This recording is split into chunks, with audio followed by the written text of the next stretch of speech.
Mais uma vez, igreja, boa noite.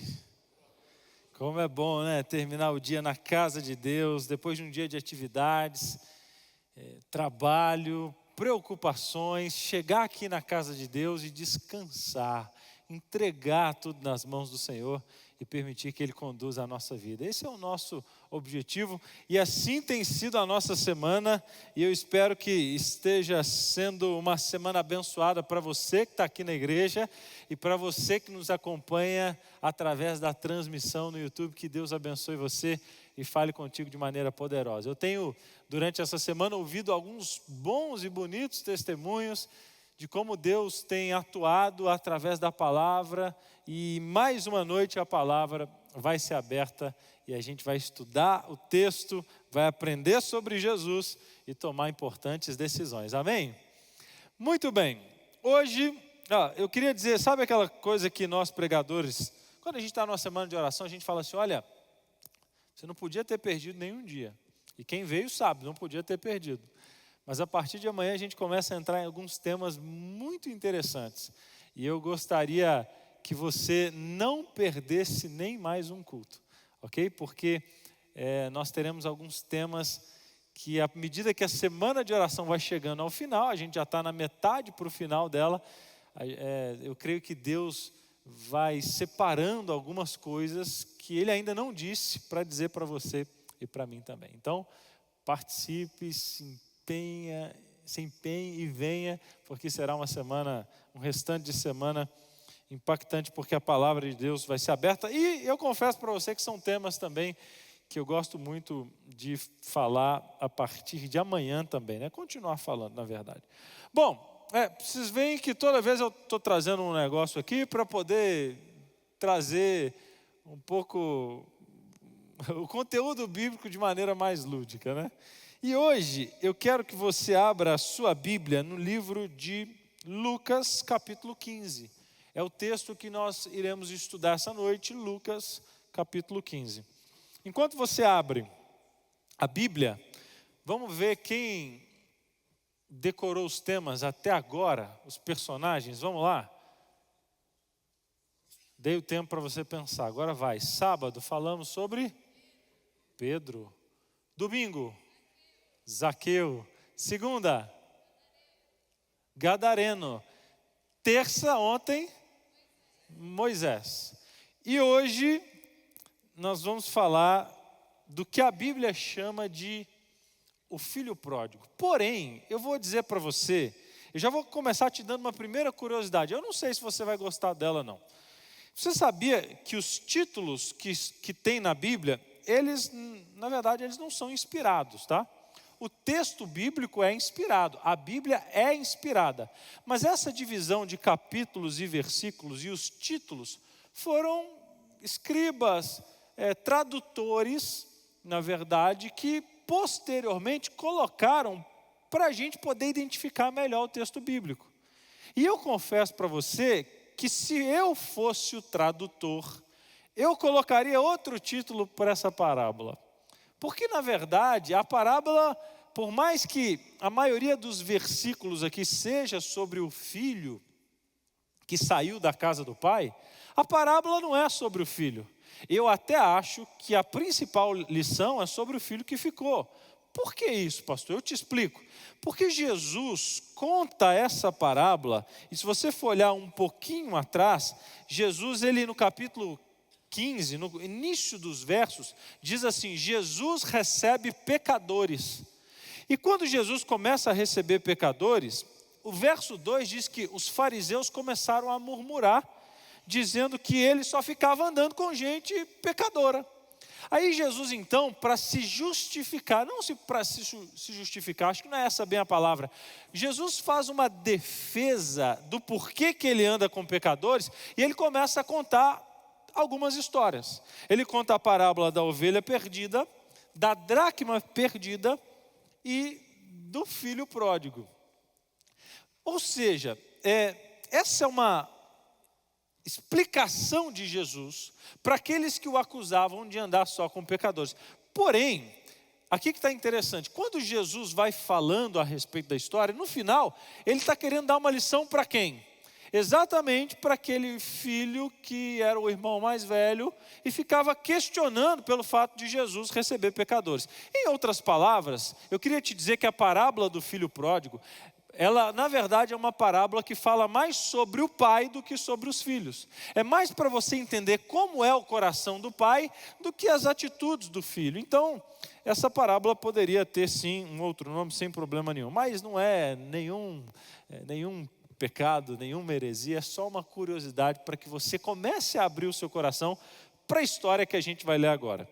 Bom, eu disse a você que toda noite eu separo uma curiosidade. Então eu vou separar aqui rapidinho para você.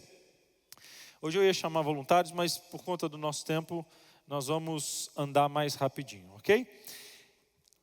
Já que a gente vai falar de herança, de filho pródigo, que gastou a herança do pai, eu aproveitei o tema de hoje para ensinar a vocês uma curiosidade sobre as moedas da Bíblia. Na Bíblia existiam vários tipos de moedas diferentes, ok? Eu não sei se o pessoal vai conseguir ver alguma coisa de longe. E aqui não é uma moeda original, é só para ilustrar.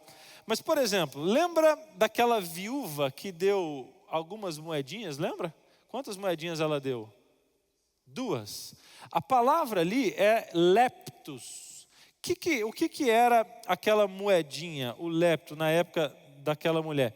Eram moedinhas que valiam centavos. Eu até tentei achar assim, quanto que seria hoje? Eu diria que talvez uns 30 centavos, 50 centavos, talvez R$1 no máximo. Então, talvez a oferta daquela viúva teria sido uns R$2, mais ou menos isso. Dava para comprar uns pãezinhos. Era mais ou menos o que valia o lepto. Depois você vai ver uma outra moeda na Bíblia chamada dracma, ok? A dracma.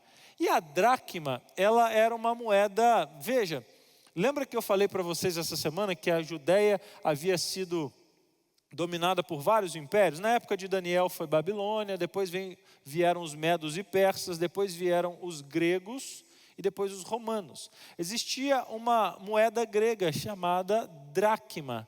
E a mulher perdeu uma dracma, lembra?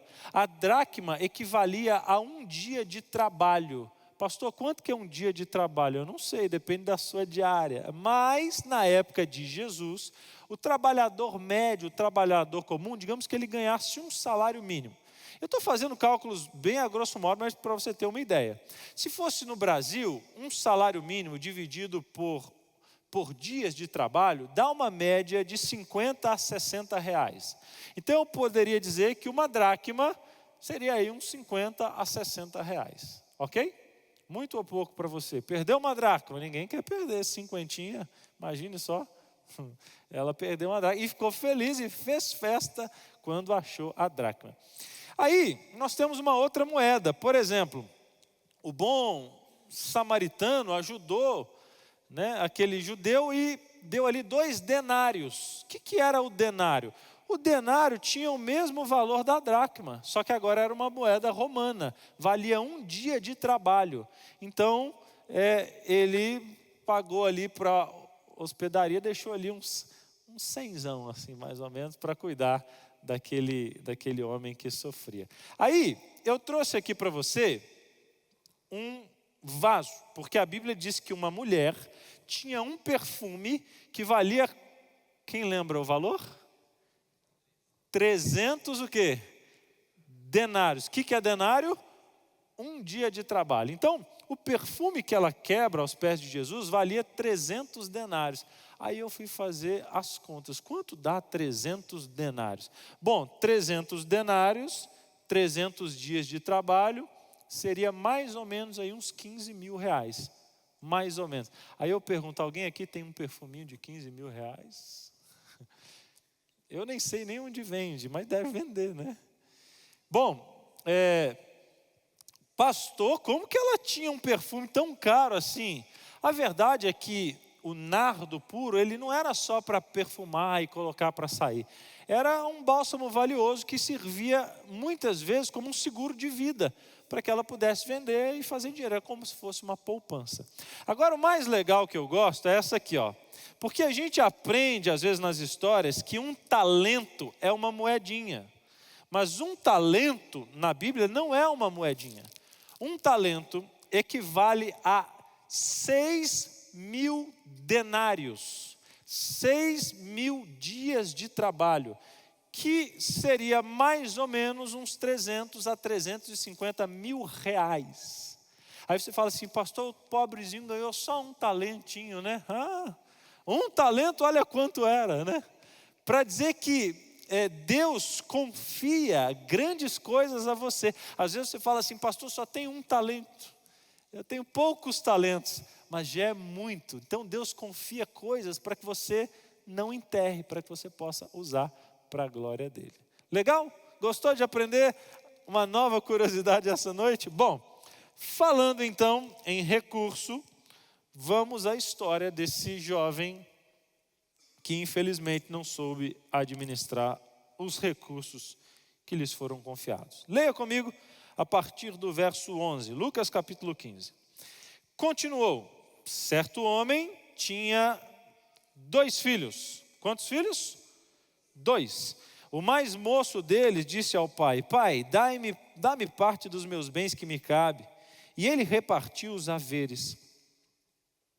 Passando não muitos dias, o filho mais moço, ajuntando tudo que era seu, partiu para uma terra distante e ali dissipou todos os seus bens, vivendo dissolutamente.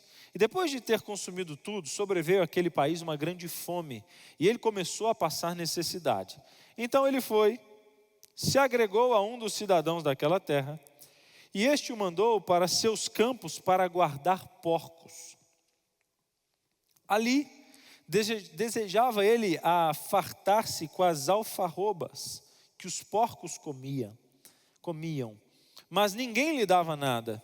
Então, caindo em si, essa parte é importante, caindo em si, disse, quantos trabalhadores do meu pai têm pão com fartura, e eu aqui morro de fome?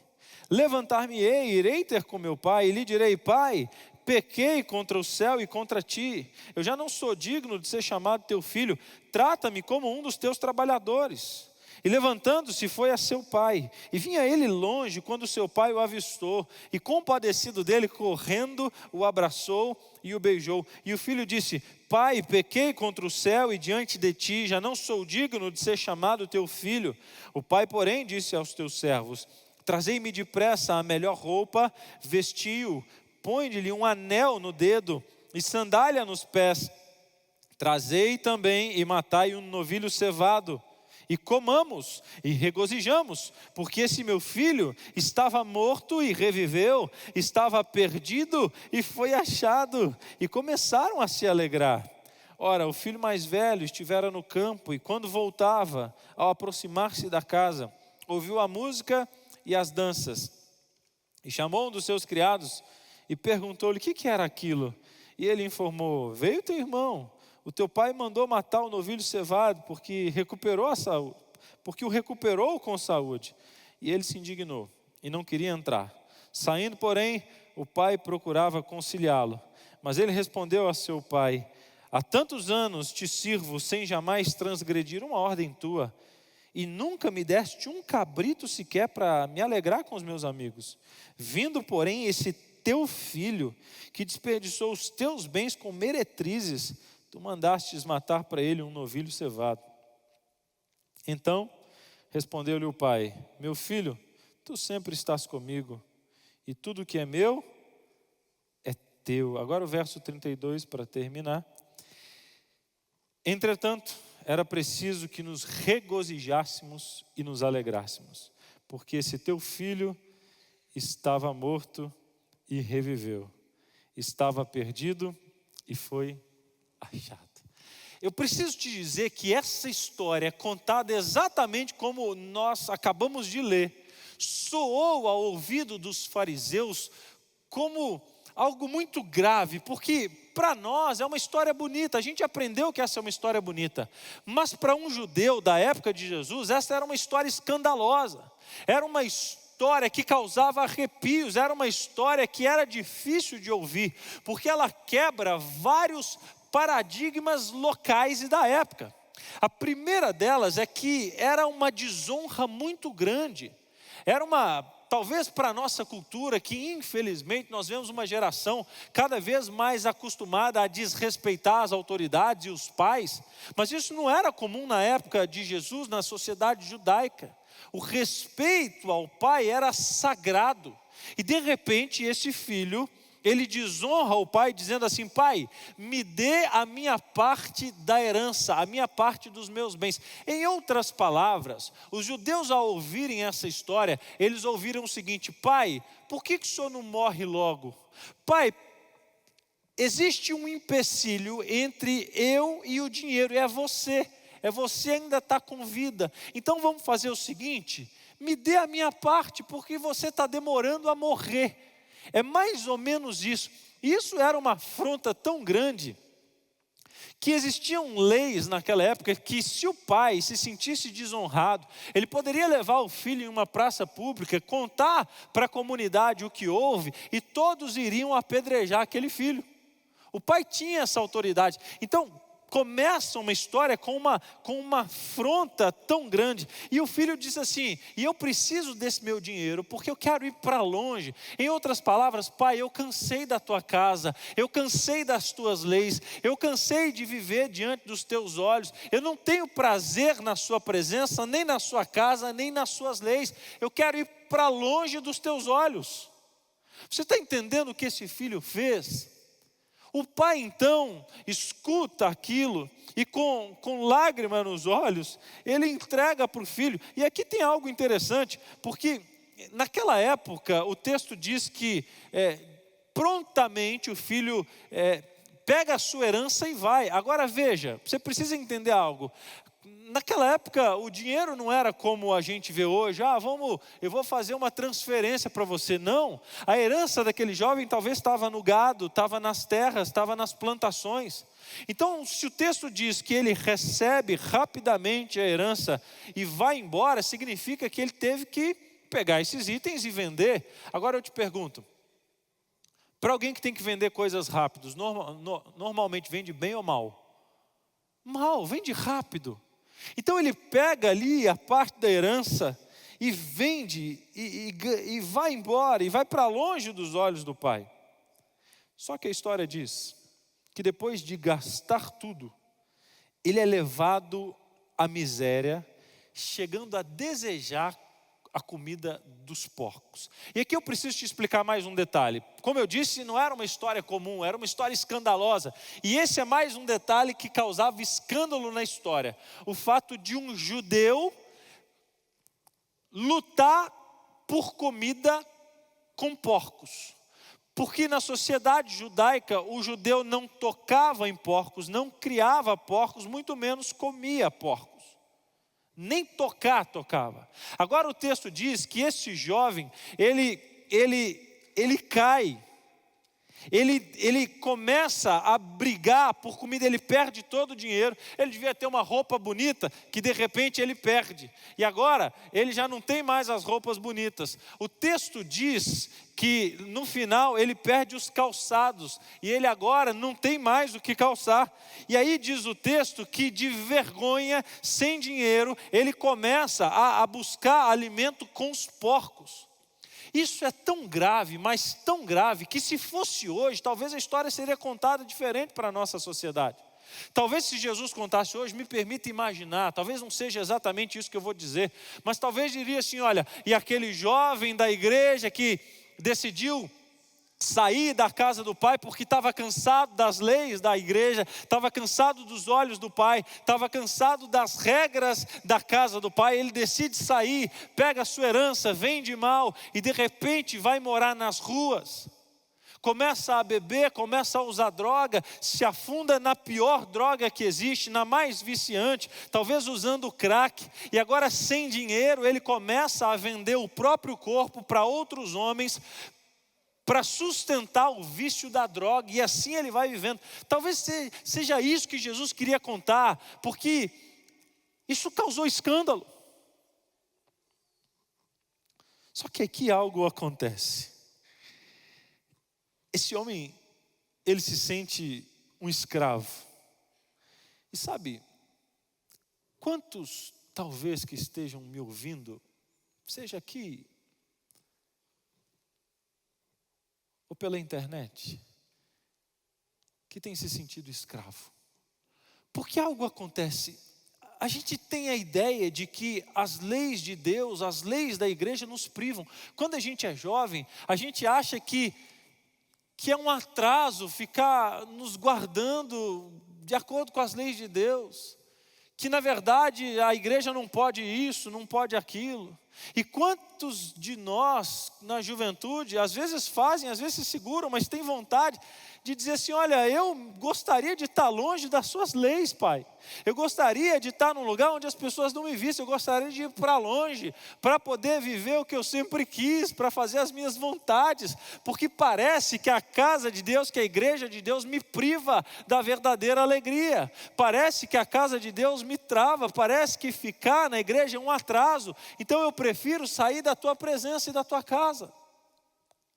Só que quando você percebe que virou escravo dos seus próprios desejos. Você achava que as leis da casa de Deus te proibiam de algo, mas na verdade você percebe que se tornou escravo das suas próprias vontades, dos seus vícios e do pecado. E o texto então começa a narrar essa história, mas tem um ponto aqui, tem um ponto que para mim é decisivo, é o verso 17. Eu queria que você lesse de novo comigo, porque o texto diz assim: então, caindo em si, olha essa parte, caindo em si, disse: quantos trabalhadores do meu pai têm pão com fartura, e eu aqui morro de fome? Em outras palavras, eu não sei o que aconteceu, se ele estava lá brigando com os porcos, de repente ele tenta comer, o porco dá uma mordida nele, não sei. Em algum momento, ele para, sujo de lama, e faz assim: que eu estou fazendo? Onde eu vim parar? Eu não devia estar aqui. E ele começa a se lembrar que a vida dele já foi melhor. Ele começa a se lembrar que apesar dos desafios, a casa do pai era muito melhor. E aqui tem algo que diferencia aqueles que morrem entre os porcos e aqueles que conseguem voltar para a casa do pai. O texto diz assim: caiu em si. Em outras palavras, é como se ele acordasse. É como se ele saísse de um sonho. É como se ele prestasse atenção e falasse assim: peraí, o que eu estou fazendo? E é exatamente aqui que começa a mudança de vida de alguns. E que infelizmente outros que não passam por isso, ficam anestesiados e morrem na lama do pecado. Cair em si. Você precisa enxergar e se perguntar essa noite: o que eu estou fazendo com minha vida? O que eu estou fazendo com o meu corpo? O que eu estou fazendo com a minha mente? O que eu estou fazendo com os meus olhos? O que eu estou fazendo com a minha família? O que eu estou fazendo com o meu futuro? Se você não cai em si, você não consegue voltar. E cair em si significa se arrepender. Significa assim: se eu pudesse voltar atrás, se eu pudesse voltar atrás, eu faria. E aqui está um detalhe, porque também não adianta só chorar. Pastor, eu pequei, aí eu chorei. Ok, caiu em si, mas agora depois que caiu em si, ele se levanta. E eu não sei qual a distância da casa dele para a fazenda do pai. Se eram 1, 2, 3 dias de viagem. Mas quando ele levanta, ele dá um pequeno passo na direção da volta. E saiba que às vezes Deus só precisa que aconteça isso, que você, caia em si, e 2, dê um primeiro passo para voltar. Mas pastor, eu estou tão longe da volta. Não importa, caia em si, dê o primeiro passo, porque isso é o começo da mudança. Isso é o começo da transformação, do resgate, da vida nova. E eu não sei como foi, mas aquele jovem se levanta, cai em si e dá um primeiro passo em direção à fazenda do pai. E ele pensa assim: eu vou voltar. E aí ele começa a preparar um ensaio: eu vou voltar. E quando eu voltar, eu vou dizer para o meu pai assim: pai, pequei contra o céu, contra ti, eu não sou digno de ser chamado teu filho. Então faz o seguinte: me dá um emprego aqui na fazenda, deixa eu ser como um dos teus servos. E esse jovem dá outro passo em direção à casa do pai, e ele vai ensaiando o discurso: pai, pequei contra ti, eu já não sou digno, eu já não sou digno. E aqui está um detalhe interessante, porque quando ele reconhece que não é digno, ele assume a responsabilidade. Aqui tem um outro detalhe, aqui tem uma outra chave para mudança também, para você que está me acompanhando, para você que está aqui.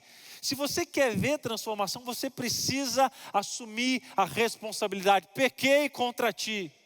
Enquanto você fica dizendo assim, porque fulano me tratou mal, porque o pastor não me visitou, porque a irmã disse isso, porque aconteceu isso na minha família, porque a igreja não... Enquanto você não assume a responsabilidade, não tem como ter mudança e transformação. O jovem diz, eu pequei, Senhor, eu falhei, não importa se outras pessoas deram motivo, mas a falha é minha, pequei contra o céu, pequei contra ti, eu não sou digno. Até aqui parece que ele tem razão. E aí ele vai ensaiando o discurso, porque ele vai preparar para dizer isso para o pai. Um passo de cada vez. Um passo de cada vez. Ele renuncia o vitimismo. Agora imagina a cena, porque para mim essa é a parte mais linda. E se você não se emociona com isso, você precisa pedir a Deus que te mostre, que abra teus olhos. Porque, sabe, quando a gente se torna pai, a gente sabe, ou tenta imaginar o que aquele pai sentia. E na verdade essa parábola é exatamente Jesus dizendo assim, olha, vocês precisam conhecer o coração do pai, porque talvez vocês não conheçam. E eu imagino a cena, o filho voltando com aquele discurso, pai, pequei contra o céu. E aí, de repente ele pega uma carona para chegar mais perto da fazenda. E aí depois ele caminha mais uns dias, mais umas horas. E aí está chegando e o coração dele vai ficando ansioso. Ele vai pensando, está chegando, está chegando. E aí ele deve pensar assim, como é que deve estar o pessoal da fazenda? Como é que deve ser? Como é que eles vão me receber? O que vai acontecer? E ele começa a caminhar. Só que a história diz que lá do outro lado existia um pai. E esse pai, ele esperava o filho. Porque você lembra do que a gente leu na história? Quem viu primeiro? O pai e o filho? Ou o filho e o pai? O pai o viu primeiro. Por quê? Porque aquele pai, ele sentia saudade do filho. E eu imagino aquele pai durante meses ou talvez anos olhando para a janela e pensando assim, ontem passou um jovem igual o teu irmão, falando com outro filho. Talvez falando com a esposa, falou assim, olha, semana passada eu vi um rapaz, parecia tanto o nosso menino. E no outro dia ele olhava para a janela e falava, olha, se ele voltasse, ele via por ali, ó.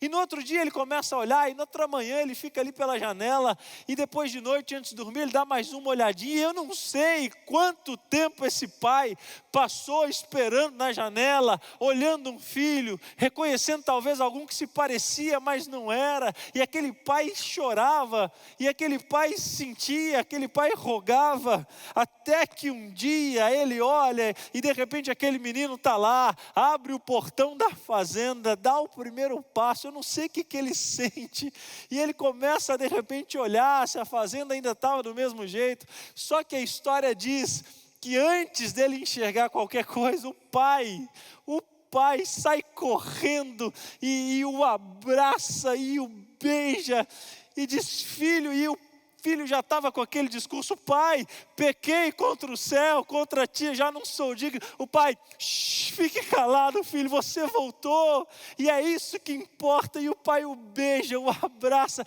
e o filho tenta se explicar, olha, eu pequei, falhei, eu não sou digno. E o pai talvez fale, eu entendi, filho, mas vem aqui, deixa eu te beijar, e para de falar isso. Você um dia, filho, saiu nos seus termos, você colocou as suas condições, mas agora você está de volta, e as condições são minhas, eu escolho a forma como você volta. Então, filho, está aqui, ó, o anel era símbolo de autoridade dentro da família. O anel era usado para assinar documentos. Você perdeu o anel, filho, mas eu te dou de volta, sabe por quê? Porque você continua sendo o mesmo filho. Eu te amo como se você nunca tivesse saído. Você é especial e passa a ter o nome dessa família de novo. Existia um detalhe na história. Por que o texto diz que ele estava descalço? Porque apenas os escravos, era um sinal social. Andar descalços naquela época era um sinal social de escravos. Então o pai, diz o texto, que ele pega e dá uma nova sandália para o filho, para que o filho pudesse agora está calçado. E aí ele diz mais: peguem a melhor roupa e cubra o meu filho, dê uma roupa nova, porque eu dou a ele novas roupas de justiça. Isso aqui é lindo demais, porque talvez algumas pessoas que se afastaram de Deus pecam e dizem assim: Senhor, eu pequei contra o céu, e é verdade. Só que a gente começa a colocar as nossas condições: pequei, então a partir de hoje não vou tomar Santa Ceia. Pequei, então a partir de hoje eu vou abandonar os meus cargos. Pequei contra o céu, eu não vou levantar as minhas mãos para adorar na igreja. E a gente começa a colocar condições, mas o pai te abraça e ele fala: filho, você voltou, tem roupa nova para você, não mais vestes de vergonha, você não está mais sujo, você tem agora calçados, porque você não é mais escravo desse pecado, e você passa a ser tão filho quanto os outros. Uau! Esse é o coração do pai. Jesus, quando contou essa história, escandalizou os fariseus, porque ele estava querendo dizer: vocês não conhecem quem é o Pai? Esse é o Pai que perdoa, é por isso que eu ando com os pecadores, porque o meu Pai os salva. E ele abraça e beija esses muito antes deles se lavarem, porque a história diz que eles voltaram. Aí eu pergunto: o pai beijou o filho antes ou depois do filho se limpar? Talvez fedendo a porcos. Porque alguns dizem assim: pastor, eu volto para a igreja depois que eu resolver tal coisa. Pastor, eu volto para a igreja depois que tal situação eu conseguir resolver. Sabe quando você vai resolver? Nunca. Porque é o Pai que te limpa, é o Pai que te restaura, é o Pai que te dá vestes novas, é o Pai que coloca o anel no seu dedo, é o Pai que faz você deixar de ser um escravo, é o Pai que te abraça. É a graça que te abraça e que te transforma. A história chega ao final. O filho recebe tudo de graça. E alguns, quando a gente prega sobre esse assunto, alguns podem pensar assim: mas pastor, é muito fácil, né? Imagine só, tudo de graça. Então, pecou, arrependeu, voltou e recebe como se nada tivesse acontecido. Bom, você precisa entender duas coisas. Uma, a graça só é de graça para a gente, mas ela custa muito caro. Ela custou o sangue do Filho de Deus. Até mesmo nessa festa, só pode ter uma festa. Alguém só pode comemorar a vida na festa, porque alguém teve que morrer aqui. A história diz que um bezerro gordo morreu, o melhor da casa do pai. O melhor da casa do pai foi entregue para que eu e você pudéssemos receber essa graça. Ponto 2.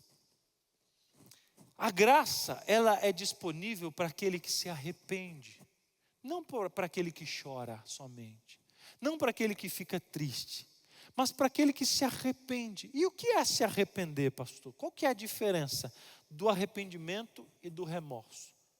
Bom, o remorso você fica triste, mas muitas vezes triste por conta das consequências do pecado. Me descobriram. E agora o que vão pensar de mim? E agora se vingarem o que eu fiz? Remorso. O arrependimento, você não está ligando tanto para as consequências, mas você está preocupado, porque você feriu o coração do Pai. E aí você se arrepende de verdade. É aquela sensação de que se eu pudesse voltar atrás, eu teria feito diferente. E eu preciso acrescentar, portanto, uma terceira e última coisa. Se você acha que a graça é barata, é porque você não entendeu quem é a graça. Porque o dia que você olha nos olhos desse teu pai, você não tem mais desejo de abandoná-lo e de feri-lo. Por isso que a graça, ela é maravilhosa, porque ela nos transforma. E aqui, a história, portanto, chega ao final. E talvez esse tenha sido o ponto que Jesus quis enfatizar com os fariseus. A história diz que há uma grande festa Leia comigo novamente o verso 24. Porque este meu filho estava morto e reviveu, estava perdido e foi achado. E começaram a regozijar-se. Agora olha o verso 25. Ora, o filho mais velho que estivera no campo, e quando voltava, ao aproximar-se da casa, ouviu a música e as danças. E chamou um dos seus criados e perguntou: o que é aquilo? E ele informou: veio teu irmão. O teu pai mandou matar o novilho cevado porque recuperou com saúde. Olha o que diz agora. Ele se indignou e não queria nem entrar. Saindo, porém, o pai teve que conciliá-lo. Mas ele respondeu: há tantos anos eu te sirvo sem jamais transgredir uma ordem tua. Olha como isso é forte. E nunca me deste um cabrito sequer para alegrar-me com os meus amigos. Vindo, porém, esse teu filho, que desperdiçaste teus bens com meretrizes, tu mandaste matar para ele o novilho cevado. Bom, aqui está algo que me intriga bastante. Primeiro, que a história não é sobre um filho perdido. É sobre 2 filhos perdidos. Porque se o pai teve que correr atrás do filho mais novo e agora teve que sair da festa para ir buscar o filho mais velho, significa que 2 estavam perdidos. Um fora de casa e o outro dentro de casa. O segundo ponto é que esse filho mais velho, ele se queixa. E essa queixa, na verdade, ela me preocupa bastante. Porque ele diz assim: há tanto tempo eu te sirvo e nunca transgredi e você não me deu nada. Sabe o que essa queixa mostra? A queixa mostra que esse filho, apesar de filho, ele vivia como escravo. E sabe o que me intriga? É que muita gente na igreja, como filho mais velho, não vive como filho, vive como escravo. Não vive experimentando os privilégios do filho, a ponto do pai ter que explicar. Ele fala assim: filho, você não entendeu? Tudo que é meu é seu. Você não precisa pedir nada. Você está vivendo como se fosse meu empregado, mas você é filho. E se você é filho, pode usufruir de tudo. Não viva como um mendigo dentro da casa do teu pai. Não viva como um servo se você é filho. E ele diz assim: mas eu fiz isso porque era preciso me alegrar, porque esse teu irmão estava morto e reviveu, estava perdido e foi achado. Então, filho, tudo é seu. Só que o coração do filho mais velho, ele me incomoda, porque ele se irrita com a volta do irmão. E eu não sei se você prestou atenção em alguns detalhes, mas ele nem chama de irmão. Ele fala assim: esse teu filho aí, ó, que gastou tudo com meretrizes, agora ele recebe tudo isso e eu não. Sabe qual é a impressão que dá? A impressão que dá é que o filho mais velho, como que eu te digo isso? A impressão que dá é que o filho mais velho, ele obedecia apenas por uma, por uma questão moral ou moralista, e não por amor. Em outras palavras, ele fala assim, você já viu, eu vou te dar um exemplo, talvez você entenda essa fala aqui. É mais ou menos isso, quando alguém que viveu no mundão, de repente um artista, isso acontece direto aí na internet, o artista vive, apronta todas, de repente fala assim: virei cristão. Aí, o que normalmente acontece na internet? Os filhos mais velhos dizem assim: agora, né, depois de aproveitar tudo, agora volta para a igreja, agora quer vir para a igreja, né, depois de aproveitar tudo. Aí eu fiquei perguntando, por que será que alguns de nós nos incomodamos com isso? Será porque talvez o filho mais velho tinha até vontade de viver aquelas coisas loucas todas, e não foi viver por uma questão moralista? Será que alguns dos filhos mais velhos até não desejariam ter vivido isso também? E agora diz assim: olha, ele viveu, agora recebe, e eu que estou aqui, ó, pagando um preço, não tenho nada disso. Como se estar na casa do pai fosse algo duro de se viver. Como se estar na casa do pai fosse um castigo. Como se obedecer os mandamentos e as ordens do pai fosse tedioso. Mas eu não olho assim. Eu não tenho inveja de gente assim. porque eu sou filho. Na verdade, a minha vida é muito melhor. Sabe por quê? Porque a minha vida, eu tenho uma outra herança, eu tenho uma outra recompensa, porque a santidade é a minha herança, a pureza é a minha herança, o Espírito Santo é a minha herança, dormir com a cabeça tranquila no travesseiro é a minha herança, ter filhos que me amam é a minha herança, ser fiel no meu casamento é a minha herança, não sentir sujo é a minha herança, dormir sem culpa é a minha herança. Então eu não tenho que invejar uma vida dessas, pelo contrário, eu recebo muito mais na casa do Pai. Eu me alegro por viver na casa do Pai. E é isso que talvez alguns de vocês não entenderam. E é isso que talvez você não tenha compreendido ainda. Que estar na casa do Pai é a maior recompensa. E quando você entender isso, você não vai se incomodar porque fulano estava morto e reviveu, estava perdido e foi achado. Pelo contrário, talvez essa parábola teria outro nome, ela não chamaria a parábola do filho pródigo. Sabe o que ela poderia chamar? A parábola do filho que foi em busca do seu irmão. Porque talvez aquele filho mais velho, que cansou de ver o pai olhando na janela, esperando encontrar o filho que estava perdido, talvez esse filho se amasse de verdade, se entendesse quem ele era. Ele poderia ter dito assim: pai, fica tranquilo, eu vou atrás do mano, eu vou buscar, eu não aguento mais ver o senhor chorar. Eu não sei onde ele está, mas eu vou atrás, eu vou procurar e eu vou trazê-lo de volta. Talvez se esse filho tivesse o coração alinhado com o do pai, seria essa a sua missão, seria essa a sua atitude, mas não. Esse teu filho aí era um filho que estava perdido dentro de casa. E por isso hoje eu quero dar os 2 últimos conselhos para você. Se você é o filho menor que está andando longe do pai, volta logo, caia em si o quanto antes, para de ficar brigando por comida com porcos. Deus te criou para algo mais excelente, Deus está te chamando para viver uma vida digna, e Ele te limpa, Ele coloca vestes novas, e te tira da escravidão do pecado, mas você precisa dar o primeiro passo, e sem vitimismo. 2, se você é o filho maior, entra na festa, para de viver como servo sendo filho, para de achar que estar na igreja é um peso, para de achar que obedecer os mandamentos de Deus é um fardo, para de achar que ser fiel e viver diante dos olhos do Senhor é um fardo. Pelo contrário, abra teus olhos, viva como filho e perceba, enxergue enquanto há tempo que você tem a maior e melhor herança de todas, a presença do Senhor.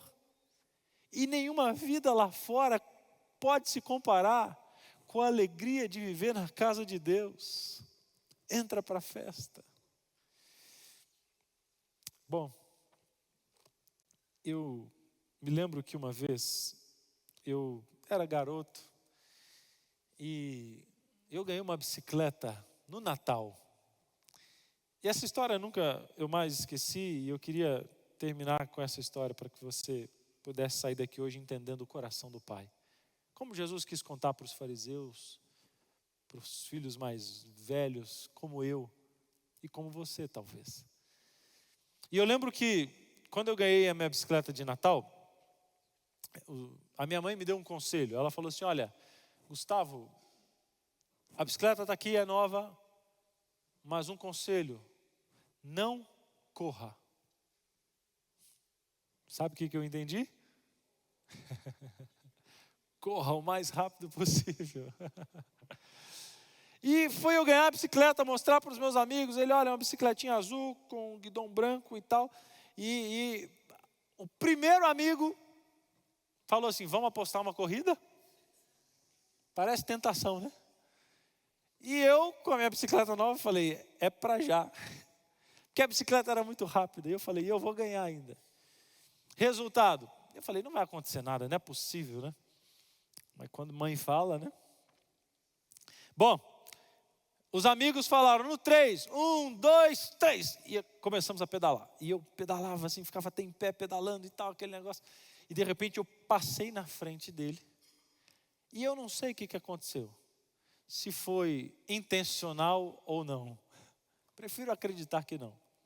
A roda da bicicleta da frente dele bateu na roda de trás da minha bicicleta. E como resultado, o guidão entortou, travou, e eu fui arremessado por cima da bicicleta, numa rua de asfalto, caindo de lado, com o ombro, arrastando pelo chão. Bem aqui assim.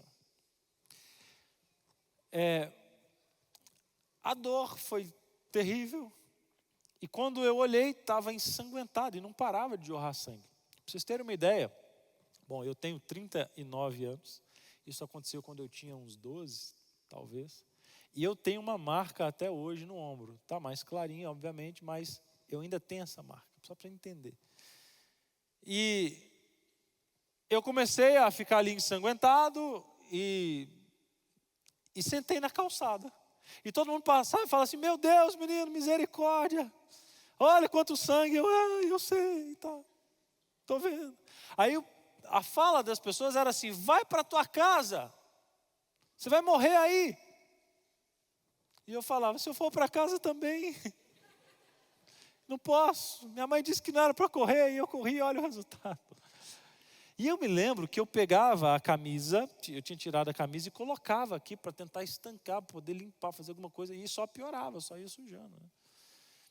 Resultado, os amigos foram indo embora, o pessoal estava com dó de mim, já passaram a não ter mais dó, porque falaram, você vai ficar aí? Então fica, então.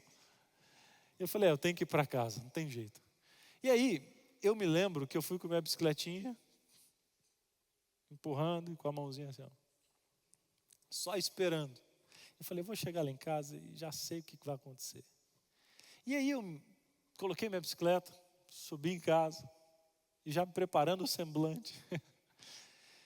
E algo aconteceu que eu nunca mais esqueci. E eu já contei essa história para minha mãe e ela disse que nem lembra.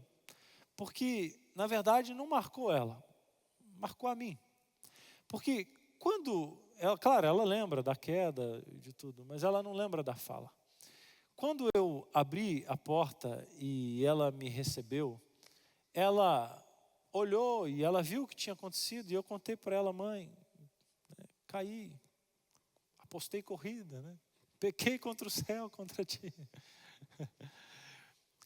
E é interessante que ela disse assim, filho, a única fala dela foi essa aqui, filho, por que você não voltou antes? Você não sabe que só eu posso cuidar de você?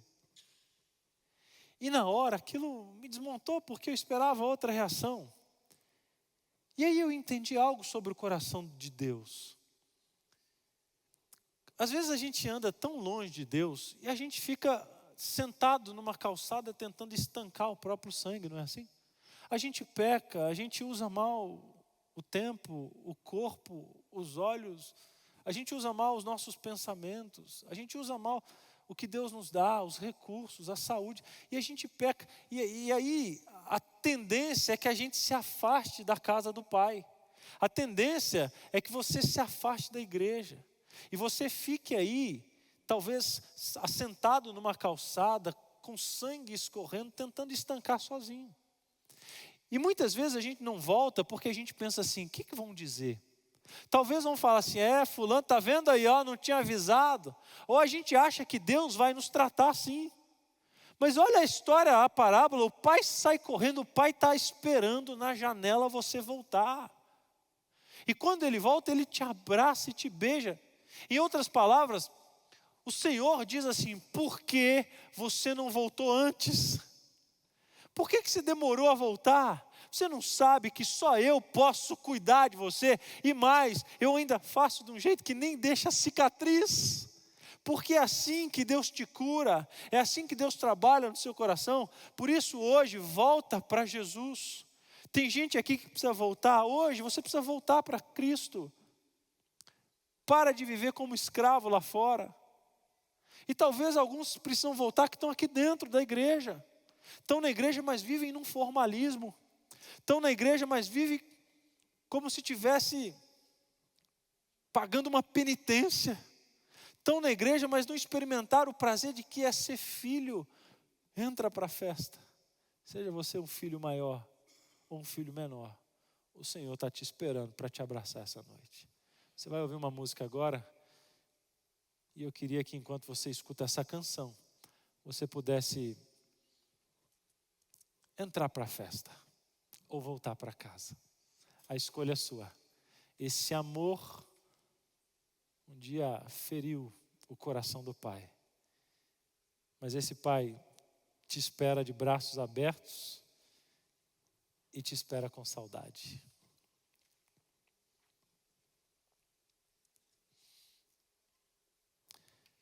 Se você talvez está assistindo aí e recebeu esse sermão, o link desse vídeo, porque anda distante do Senhor, saiba que isso não foi à toa. O Espírito Santo tocou no coração de alguém para dizer que você precisava ouvir essa mensagem, porque você precisa voltar o quanto antes. O quanto antes. Para de viver entre porcos. Vem se limpar. O Pai está te esperando na janela.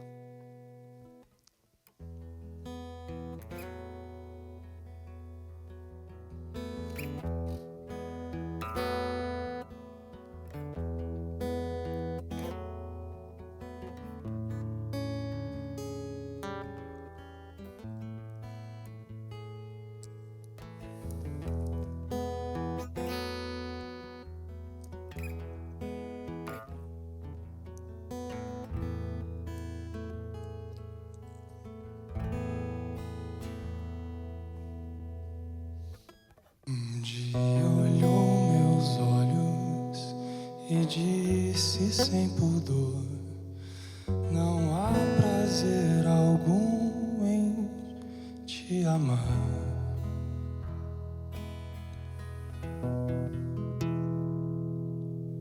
Oi. Transpassou meu peito, me dividiu em dois, devolvendo o anel que um dia dei. Umas coisas deu as costas devagar, levou as roupas, mas ficou teu cheiro. No quarto, no armário, na sala de jantar, no lençol da cama, facilmente me deixou, mas como te deixar? Sela teu cavalo pra correr, ninguém pode te prender, ninguém pode te prender aqui. Corra tanto quanto puder, não há como se esconder, não há como se esconder do meu amor.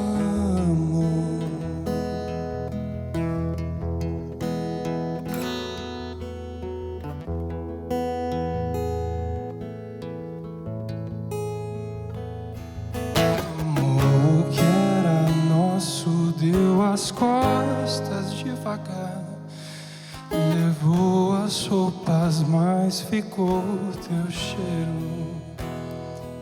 No quarto, no armário, na sala de jantar, no lençol da cama, facilmente me deixou, mas como te deixar? Sela teu cavalo pra correr, ninguém pode te prender, ninguém pode te prender aqui. Corra como se esconder, não há como se esconder do meu amor. Volte a hora que você quiser, o anel ainda é seu e o armário ainda está vazio. Há lugar na mesa pra você, não tem como me esquecer, como me esquecer do amor que me feriu, que me feriu, que me feriu. O anel ainda é seu. O Pai está te esperando para colocar no teu dedo. Porque você é filho. E vai ser tão filho quanto antes. Volta logo. Fique em pé, deixa eu orar por você. E que seja o primeiro passo para o teu retorno. Para você que estava longe. Para você que estava em casa. Que seja o primeiro passo para entrar na festa.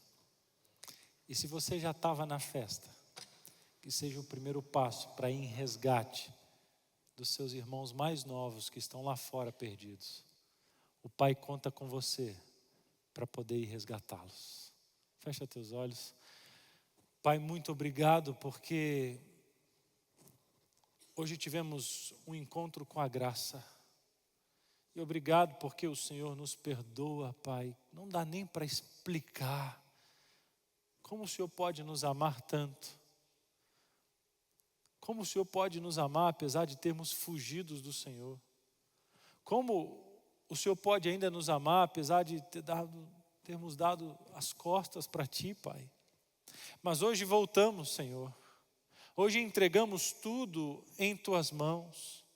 E viveremos para a glória do Senhor como filhos, como herdeiros. E a nossa maior herança é a Tua presença, é o Teu Espírito, é Tua bondade, é a pureza que encontramos em viver debaixo das Tuas leis. É a maior e melhor recompensa. E como vale a pena viver assim, Senhor. E é assim que queremos viver por todos os dias de nossa vida. Mas, Pai, agora que estamos na casa, entramos na festa, nós não queremos ficar somente para celebrar. Nós queremos ir atrás, ir ao resgate de irmãos mais novos, que hoje estão distantes do Senhor, que estão lá fora, que estão se sujando com a lama do pecado, que estão vivendo como escravos. Usa-nos, Pai, porque sabemos que o coração do Senhor dói de saudade desses Teus filhos. Então nos usa para alcançá-los. Somos Teus instrumentos, somos filhos amados do Senhor e queremos viver para a glória do Senhor e para alegrar o Seu coração, trazendo Teus outros filhos para a Tua casa. Permanece em nosso meio, nos leva em segurança para nossos lares e nos dê mais uma vez o privilégio da Tua presença, em nome de Jesus. Amém. Que Deus abençoe você, uma boa noite e eu te espero amanhã. Até lá, Deus abençoe você.